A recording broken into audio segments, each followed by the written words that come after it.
hari di tahun 1962, terlihat seorang pria bernama Tony Vallelonga sedang bekerja di salah satu klub malam terbesar di kota New York. Tony ini bekerja sebagai seorang pelayan sekaligus petugas keamanan. Saat berjaga, Tony melihat ketua gangster terkenal di kota New York masuk dan menitipkan topi kesayangannya di penitipan barang karena syarat untuk masuk ke dalam klub tersebut tak boleh memakai topi. Saking sayangnya sama tuh topi, dia bahkan sampai mengancam akan membakar klub ini jika topinya sampai hilang. Dari kejauhan, Tony yang mendengar ancaman itu pun dapat ide jahat. Ketika si ketua gangster ingin pulang dan meminta topinya lagi, dia marah waktu penjaga barang bilang kalau topinya telah hilang. Sambil emosi, ketua gangster kembali mengancam membakar klub tersebut bila sampai besok pihak klub masih juga belum menemukan topinya. Mendengar ancaman barusan, pemilik klub pun terpaksa menutup klubnya sementara waktu hingga masalah ini selesai. Saat tahu tempat kerjanya tutup akibat ulahnya, Tony merasa bersalah. Ia lalu pergi menemui si ketua gangster di suatu bar untuk mengembalikan topinya sambil bercerita kalau dia merebut topi itu dari seorang pencuri, namun sayang si pencuri berhasil lolos. Tony kemudian meminta agar ketua gangster mau memaafkan pemilik klub tempatnya bekerja. Ketua gangster yang mengira Tony adalah seorang pahlawan, sebagai ucapan terima kasih, dia pun memberi Tony uang. Paginya Tony pulang ke rumah, ganti baju dan tidur. Di sana dia tinggal bersama sang istri yang bernama Dolores serta kedua anaknya. Sore hari saat bangun, Tony melihat Dolores membuatkan minum untuk dua tukang pipa kulit hitam yang sedang memperbaiki keran air di rumahnya. Setelah dua tukang kulit hitam tersebut pergi, Tony langsung membuang gelas bekas mereka karena jijik. Pada tahun 1962 itu, rasisme di Amerika masih sangat parah. Belum ada undang-undang tentang kesetaraan manusia dan orang-orang kulit putih masih menganggap orang kulit hitam derajatnya lebih rendah dari mereka. Termasuk Tony. Dia juga merasa tak sudi jika harus minum di gelas bekas orang kulit hitam. Kini klub tempat Tony bekerja masih tutup gara-gara sang pemilik trauma dengan ancaman ketua gangster kemarin. Tony pun resmi menganggur. Siang itu Tony dapat telepon dari kenalannya. Di telepon dia ditawari pekerjaan untuk menjadi supir pribadi seorang pianis terkenal bernama Don Shirley atau biasa dipanggil Doc. Mendengar tawaran tersebut, Tony tertarik lalu meminta alamat rumah Doc. Keesokan harinya, Tony datang ke rumah Doc. Ketika mereka bertemu, Tony terlihat bingung. Ternyata Doc adalah orang kulit hitam. Selain berkulit hitam, gaya berpakaiannya juga aneh. Bahkan sikapnya pun aneh. Doc di situ memakai baju kuning cerah dengan kalung emas, kemudian duduk di singgasana seperti Raja Sunda Empire. Doc memberitahu bahwa dia berencana melakukan tur keliling Amerika selama 8 minggu. Karena itulah dia butuh supir sekaligus orang yang bisa mengurus jadwal perjalanannya, yang bisa mencuci serta menyetrika baju-bajunya juga dengan bayaran $100 per minggu. Namun Tony menolak. Ia tak sudi bila harus menjadi pelayan orang kulit hitam. Prinsip Tony sangatlah kuat. Dia adalah orang yang memegang teguh prinsipnya apapun yang terjadi. Tapi waktu Doc naikin bayarannya jadi $125 per minggu, Tony langsung setuju. Hari tur pun tiba.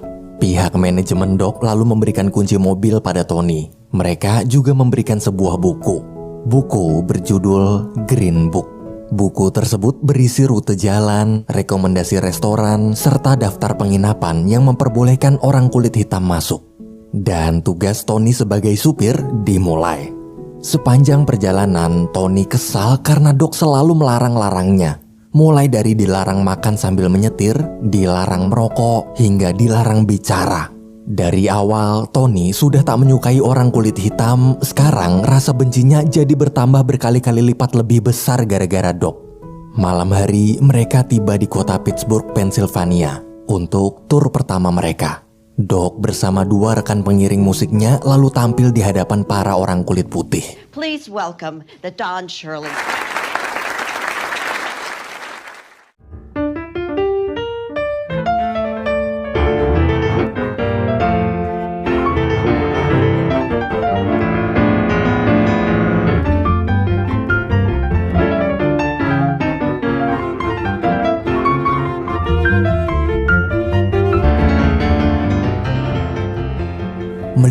kehebatan Doc bermain piano, Tony kagum. Ia tak menyangka orang kulit hitam rendahan bisa bermain piano sehebat itu. Pada tur selanjutnya, Tony menyempatkan diri memeriksa piano yang akan digunakan Doc nanti. Ketika dicek, pianonya begitu kotor. Tony kemudian meminta salah satu petugas mengganti piano tersebut, tapi si petugas menolak. Dia malah mengatakan kalau piano kotor itu cocok untuk orang kulit hitam seperti Doc. Mendengar ucapan si petugas barusan, Tony kesal lalu langsung memukulnya.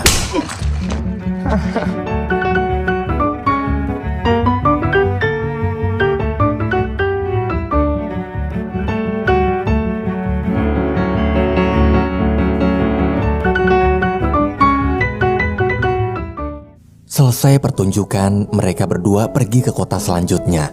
Seperti biasa, Tony kagum menyaksikan permainan piano Doc. Di tengah kekagumannya, Tony mulai berpikir, kenapa Doc mau tampil menghibur orang-orang kulit putih padahal mereka selalu merendahkannya. Esok hari di tur berikutnya, Doc disambut baik oleh para pengunjung kulit putih berbeda dari tur-tur sebelumnya. Setelah membawakan satu lagu, Doc meminta istirahat.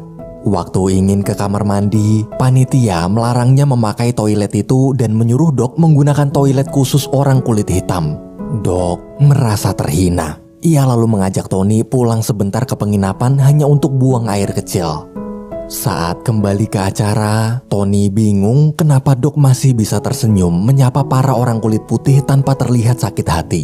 Salah satu pengiring musik kemudian memberitahu bahwa ini bukan pertama kalinya Doc direndahkan. Doc sudah terbiasa, bahkan bisa dibilang sudah terlatih menahan hinaan. Dia juga meminta Tony bersiap-siap karena kedepannya pasti akan ada perlakuan rasis yang lebih parah dari ini.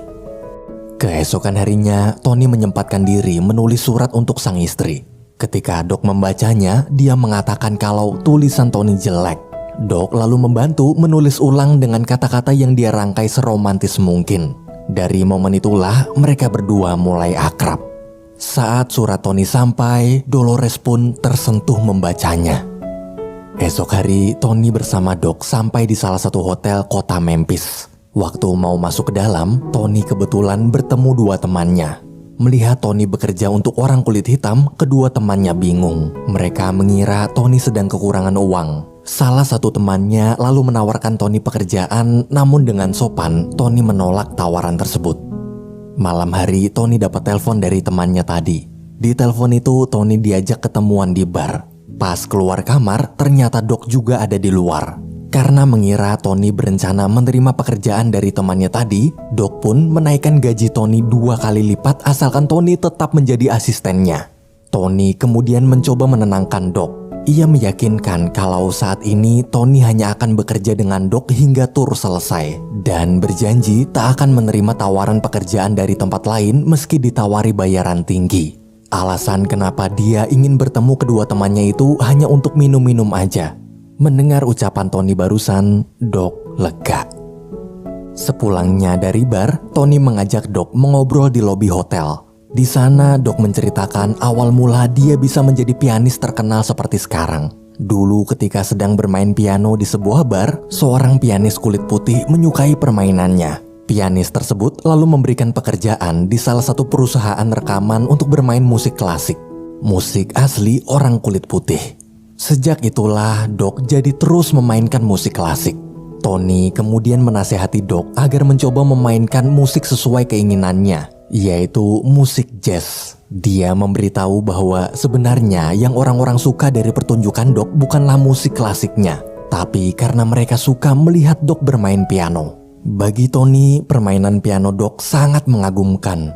Mendengar semua support dari Tony, Doc merasa senang, namun bagaimanapun juga dia sudah dikontrak untuk bermain musik klasik. Selesai pertunjukan di kota Memphis, mereka berdua melanjutkan perjalanan tur ke kota berikutnya.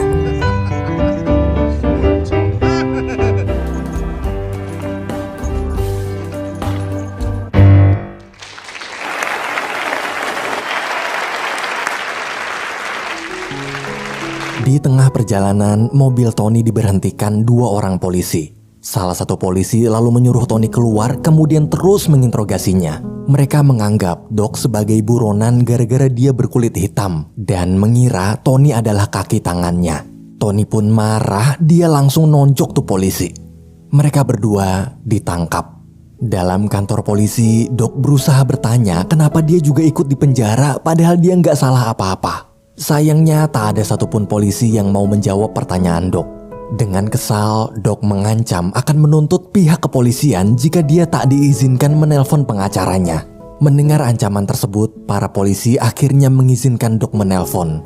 Tak lama kemudian, terlihat kepala polisi sedang menjawab telepon dari seseorang sambil ketakutan. Ia terus meminta maaf dan berjanji segera membebaskan Doc. Melihat si kepala polisi ketakutan, Tony penasaran siapa sebenarnya orang yang Doc telepon tadi. Setelah bebas, mereka kembali melanjutkan perjalanan. Di situ barulah Doc bercerita kalau akibat ulah Tony, dia sampai harus minta bantuan pada adik Presiden Amerika Serikat yang sekarang menjabat sebagai Dewan Kejaksaan Agung, hanya untuk membebaskan mereka berdua dari penjara. Mendengar cerita barusan, bukannya minta maaf, Tony malah ketawa. Awalnya semua terdengar seperti obrolan biasanya. Hingga saat Tony berkata bahwa Doc adalah seorang sultan bergelimangan harta, tinggal di rumah mewah, serta memiliki hidup sempurna, seketika Doc marah lalu turun dari mobil. Tony yang bingung kemudian bergegas mengejarnya. Dengan emosi, Doc mengatakan kalau Tony tak tahu apa-apa soal kehidupannya. Meski tinggal di rumah mewah, namun selama ini dia sendirian. Doc dipenjara oleh orang-orang kulit putih yang telah membayarnya untuk menghibur mereka. Mereka memang menghormati Doc di atas panggung, tapi waktu konser berakhir, semua orang kulit putih kembali memperlakukan Doc sama seperti mereka menghina para orang berkulit hitam lain. Doc kesepian. Tak ada satupun orang kulit putih yang mau menjadi sahabatnya, bahkan orang kulit hitam juga menjauhi dia karena menganggap sifat Doc mirip dengan orang kulit putih. Dari dulu Doc selalu sendirian, tanpa teman, tanpa keluarga, tanpa saudara. Mendengar curahan hati sang pianis itu, Tony hanya bisa terdiam. Selama ini dia iri kenapa orang kulit hitam rendahan seperti Doc bisa punya banyak uang, padahal kerjanya cuma main piano aja. Sementara Tony harus bekerja keras banting tulang demi menghidupi keluarganya. Dari cerita Doc barusan, Tony sadar setinggi apapun jabatan atau sebanyak apapun harta yang orang kulit hitam miliki, hidup mereka tetap jauh lebih berat dibandingkan Tony. Setelah puas meluapkan isi hatinya, Doc kembali ke mobil. Mereka berdua kemudian melanjutkan perjalanan. Esok hari, sampailah mereka di tujuan akhir tur, yaitu restoran elit di kota Birmingham. Di sana lagi-lagi Doc dapat perlakuan rasis. Manajer restoran memberikannya ruang tunggu di dalam gudang dekat dapur, sedangkan kedua pengiring musik Doc justru disediakan ruang tunggu pribadi mewah. Melihat perlakuan itu, Tony cuma bisa istighfar. Di dalam restoran saat Tony sedang makan malam, dua pengiring musik Doc datang duduk bersama Tony. Salah satu pengiring musik itu lalu bercerita bahwa sebenarnya tanpa perlu mengadakan tur keliling Amerika ini, Doc sudah memiliki banyak uang. Alasan kenapa dia membuat tur ini adalah untuk membuka hati seluruh masyarakat kalau orang kulit hitam berhak diakui dan diperlakukan setara. Tak lama kemudian Doc menyusul masuk ke dalam restoran. Waktu mau bergabung bersama mereka, dia diusir keluar. Si pelayan menjelaskan di sini orang kulit hitam tak boleh masuk. Tony lalu mencoba bernegosiasi pada manajer restoran untuk memperbolehkan Doc makan di dalam malam ini aja. Tapi si manajer tetap tak mengizinkan. Sebagai permintaan maaf, manajer akan menyiapkan sebuah meja di taman belakang agar Doc bisa makan di sana. Doc pun menolak sambil mengancam akan membatalkan konsernya di restoran tersebut jika dia tak diizinkan makan di dalam bersama orang kulit putih lain. Mendengar ancaman Doc barusan, si manajer kemudian mengajak Tony bicara empat mata. Dia berusaha menyogok Tony agar mau membujuk Doc makan di luar. Baginya, mengizinkan satu orang kulit hitam makan di dalam restoran sama aja seperti mengizinkan monyet makan pisang di atas piring emas. Ketika Tony mau nonjok tuh bocah, Doc datang lalu menyuruhnya berhenti. Doc berkata kali ini dia akan menuruti saran Tony. Bila Tony ingin melihatnya tampil, maka Doc bersedia makan di luar. Namun jika Tony tak mau, maka Doc akan membatalkan konser tur terakhirnya ini. Mendengar itu, Tony begitu sedih. Ia akhirnya sadar sesulit apa kehidupan yang selama ini Doc jalani. Setelah mempertimbangkan semuanya, Tony memutuskan untuk pergi dari sana dan membatalkan konser tur terakhir mereka. Saat pulang, Doc mengajak Tony makan di sebuah bar khusus orang kulit hitam. Selesai makan, seorang pelayan bertanya kenapa mereka berdua memakai jas padahal cuma mau makan di bar aja. Tony di situ menjelaskan kalau Doc adalah seorang pianis terkenal. Harusnya sekarang dia tampil di restoran mewah, tapi dia lebih memilih makan di bar ini karena makanan di sana tak enak. Mendengar bar kecilnya dipuji, sang pelayan merasa tersanjung. Ia kemudian meminta Doc bermain piano dan menghibur seluruh pengunjung sebagai bayaran makanannya.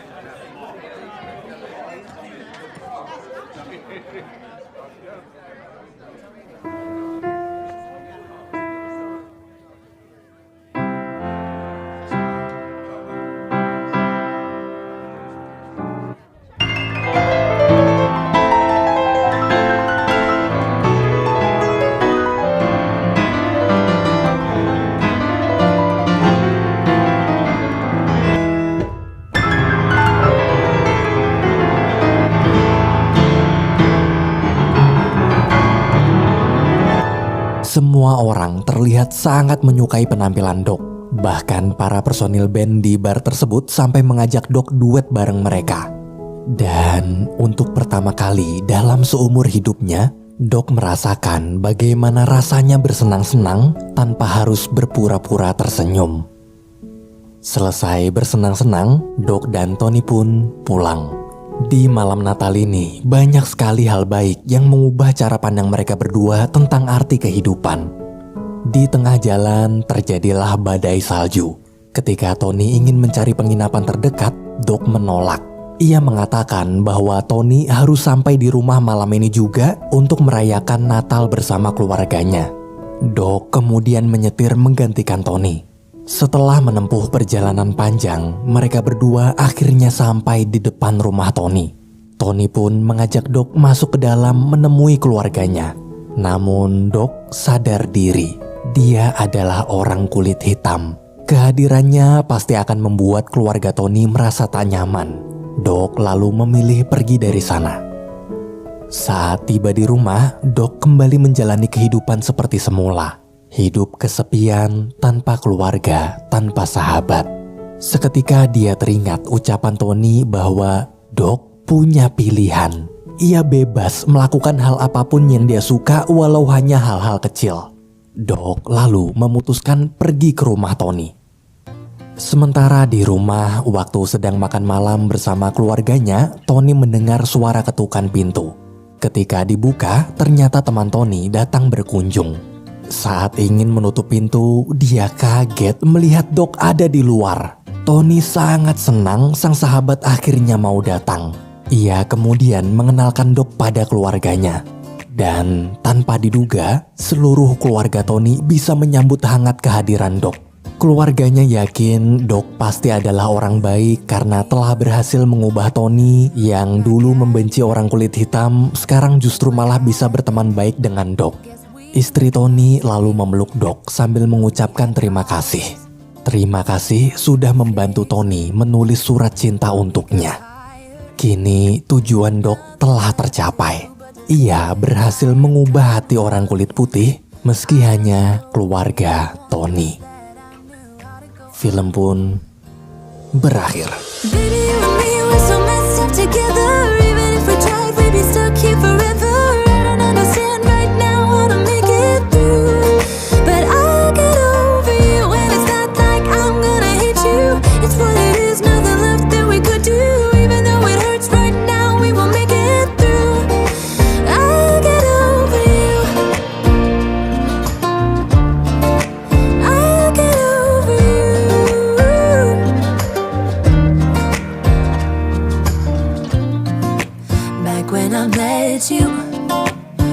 Like fireworks, thought nothing could break us.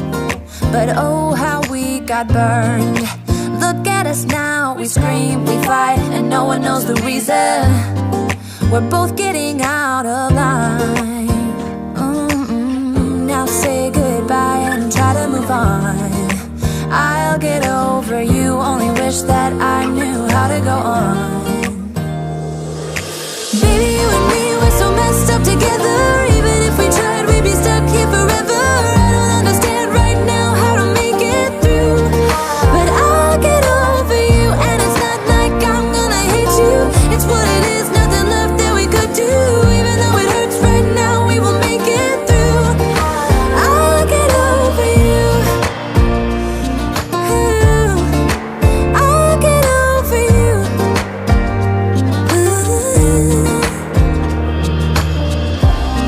We were holding on to something